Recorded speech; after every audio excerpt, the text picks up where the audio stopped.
Yeah, I think so. We've actually seen sort of a relatively quiet day here for the start of the Asian session, and dollar's fairly muted. I think given the global concerns, given what we're seeing in emerging markets, currencies in particular, then I think there is further topside for the US dollar in the next few days and probably in the medium to long term as well.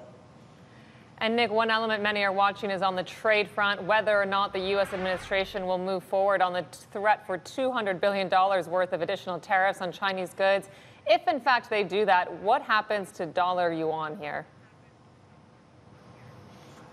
Well, I think we have got more downside for the yuan moving forward, and especially if we see this whole, and $200 billion does seem a really large amount of money.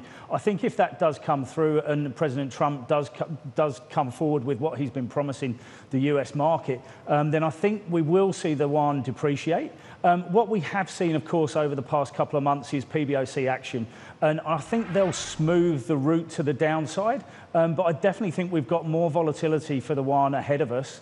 And I think the general trend that we've seen with the dollar appreciating against it will continue. And Nick, when we look at what's happening in the GCC in particular, these basically oil dollar denominated currencies, I mean, they're pegged to the US dollar. Higher oil prices means they've got more money in their pockets, but of course they are at the whim of the Fed as well. How do you see that playing out in countries like Saudi Arabia and the UAE? I think we've got to keep a very close eye on what's going on in that oil market. There's been a lot of political tension through the Middle East, and obviously, and it comes back to sort of the US input into that oil price. I think we're going to continue to see fluctuations in those currencies, and it will be more dramatic in those emerging market currencies that have got reliance on oil imports, etc. But I think it's probably less of a story from that oil point of view. It's a factor, and it's part of that global growth story. But I think really what we're going to be looking for is the overall trade story will dominate those currencies and the moves that we see ahead. Nick, as you are joining us from Australia, I want to get your view on the Aussie dollar here after that strong GDP report we had. Yes, certainly. I mean, it was much stronger than certainly I expected, and I think most of the market. And to be honest, I think it's been a bit of a muted reaction. So I think it jumped from sort of 71.80, topped out around 72.20, where there's sort of short-term resistance coming in.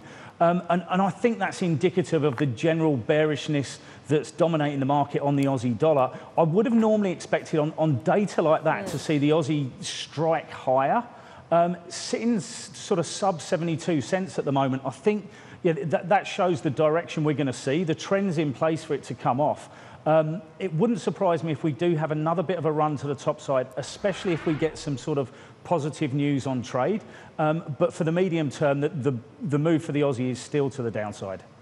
And Nick, just finally, I would be remiss not to ask you about sterling, because we're trying to keep our UK viewers up to speed on the ins and outs around Brexit every day. It does seem to be changing here. How do you trade sterling around these uncertainties? I mean, I suppose one of the things to do is buy volatility, and it's easier said than done sometimes with time decay. But certainly Brexit comments, Brexit sentiment is dominating moves in the cable and in the sterling crosses. And I think we're just set to see more of it. Now, last night we got slightly more positive news. We heard from members of the MPC talking to the House of Commons, and they seem to be a bit more upbeat. I think they were estimating that the market's priced in only about 25% of a chance of a no Brexit deal. But we're going to see more fluctuations in cable and those sterling crosses as that Brexit sentiment continues to fly around. And unfortunately, we're not getting any real transparency from either side at the moment. It does sway literally on a daily basis. Hey everybody, it's Hadley Gamble from our new CNBC Middle East Bureau in Abu Dhabi. Thanks for stopping by. Now, to watch more, you can try one of the videos that just popped up on your screen. And don't forget to subscribe.